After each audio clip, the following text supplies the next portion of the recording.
Sir आप? अब ये सैल्यूट मारने का और निर्दोष लोगों को मौत के घाट उतारने का अधिकार हमने तुमसे छीन लिया है। ये लो।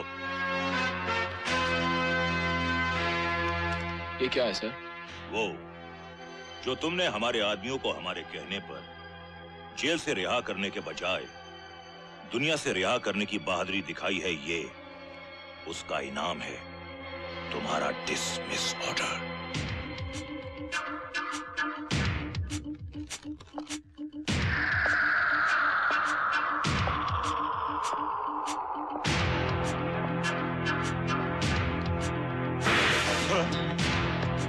ये क्या बदतमीजी है? अरे पागल हो गए हो? होश में तो हो? तुम्हें होश में ला रहा हूं। कल के हर अखबार, हर न्यूज़पेपर में ये फोटो छपेंगे और ये मोटे मोटे अक्षरों में हेडलाइंस होगी। मंत्री धर्मचंद की धुलाई। वो धर्मचंद जो धर्म के नाम पर कलंक है। अरे क्या बकवास करते हो भाई? इलेक्शन सर पर है। इन थप्पड़ों के फोटो से तो मेरी कुर्सी छिन जाएगी। तू मेरी कुर्सी छीन रहा है? जनता तेरी कुर्सी छीन लेगी। ठीक है, दिस ऑर्डर इज डिसमिस्ड। खुश? जब इलेक्शन होता है तो कटोरा लेकर वोट मांगने आ जाते हो और काम होता है तो जूते खाकर आ जाते हो। वो कहते हैं ना कि कुत्ता अपनी गली में शेर होता है। बस वेल जी बस, बहुत बदतमीजी कर ली तूने और बहुत बर्दाश्त कर लिया मैंने। ये मेरी कुर्सी है जिसके बलबूते पर तू इतना उछलता है। मैं तुझ जैसे कमीने के लिए अपनी कुर्सी कुर्बान नहीं करूंगा, बल्कि कुर्सी पर तुझे कुर्बान कर दूंगा, समझा?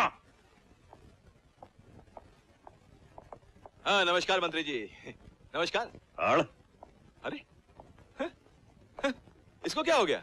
क्या बात है भैया? ये मंत्री जी आग बबूला क्यों हो गए? वो कुत्ते को कुत्ता कहा तो गुर्राने लगा ज्यादा। प्रणाम वेल जी भाई। जीते रहो जीते रहो।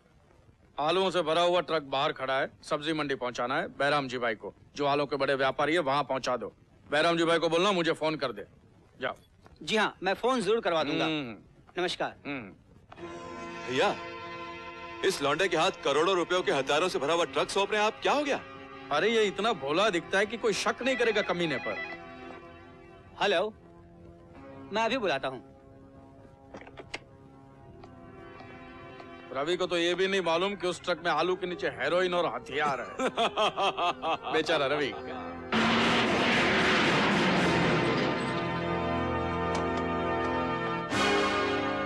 अच्छा ये बात है, बैठो। तुम इस पे लिखो अपनी कंप्लेन। तुम्हारी इस कंप्लेन पे तुम देखना मैं कैसे वेल जी को ठोकता हूँ तेल लगा के। सारे शहर में कुत्ते की तरह घसीटूंगा साले देशद्रोही को। क्या बकते हो? अभी तक ट्रक नहीं पहुंचा तो गया कहाँ? कहाँ गया? हेलो वेल जी, तेरा हथियारों से भरा हुआ ट्रक पुलिस स्टेशन पहुंच चुका है। ये ट्रक वहां कैसे पहुंचा? अरे तेरा वफादार कुत्ता रवि यहाँ पहुंचा गया है।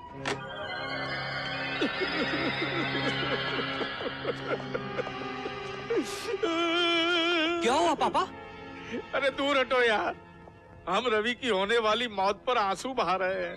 वो कहते हैं ना कि पानी में रह के मगरमच्छ के साथ बैर नहीं करना चाहिए, जो करता है वो मरता है।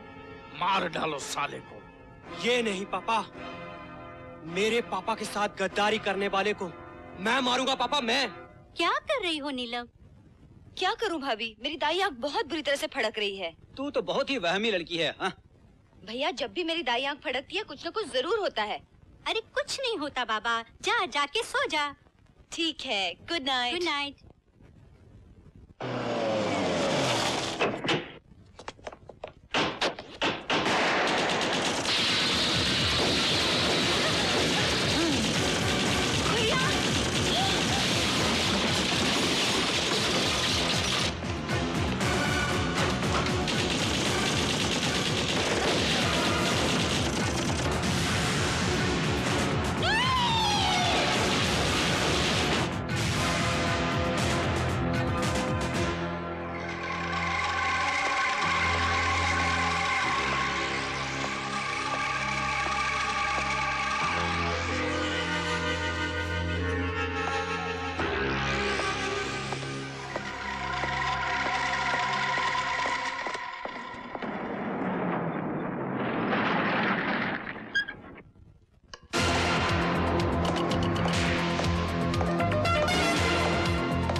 तेल लगा के।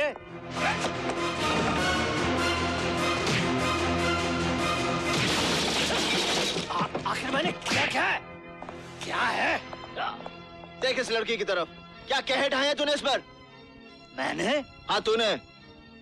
चाहता तो वेल्जी और उसके बेटे की लाशें ले आता और तेरे कंधे पे लाद कर सारी दुनिया के सामने तेरी बेईमानी का जुलूस निकालता, लेकिन उन हरामजादों से ज्यादा रवि की मौत का जिम्मेदार तू है। रवि ने तुझे ईमानदारी दिखाई और तेरी बेईमानी ने उससे मौत। चल एफआईआर लिख।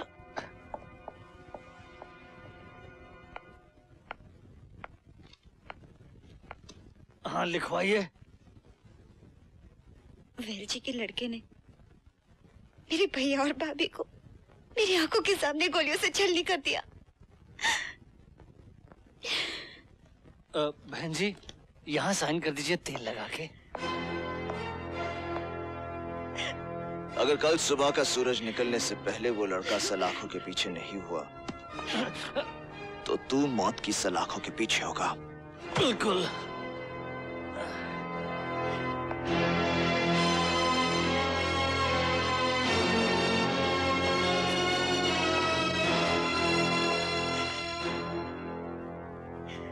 एक बात और वेलजी से कह देना, ये लड़की मेरी जान है। अगर किसी ने इसकी तरफ आंख उठाकर भी देखा तो उसके सारे खानदान की आंखें निकाल दूंगा।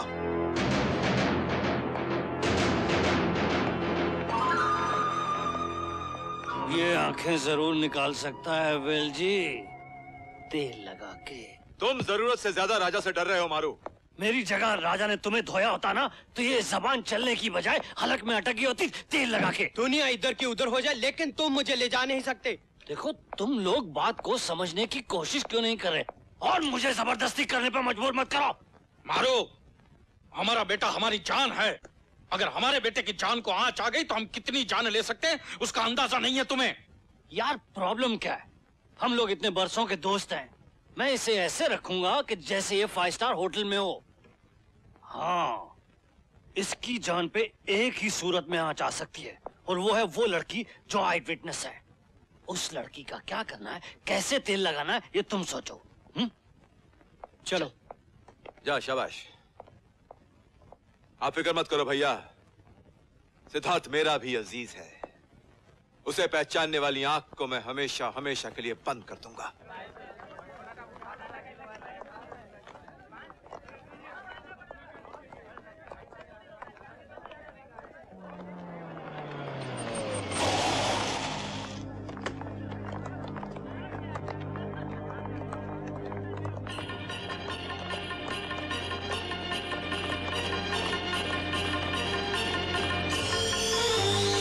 कितने पैसे हुए?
को इत्तला किए बगैर हम इसका ट्रीटमेंट नहीं कर सकते। लेकिन डॉक्टर साहब तब तक गोली का जहर तो इसके सारे शरीर में फैल जाएगा।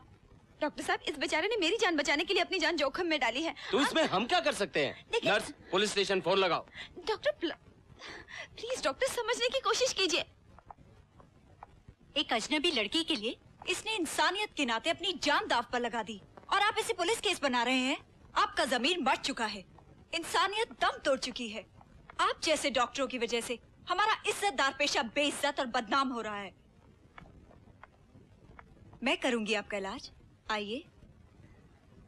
Thank you doctor, thank you very much.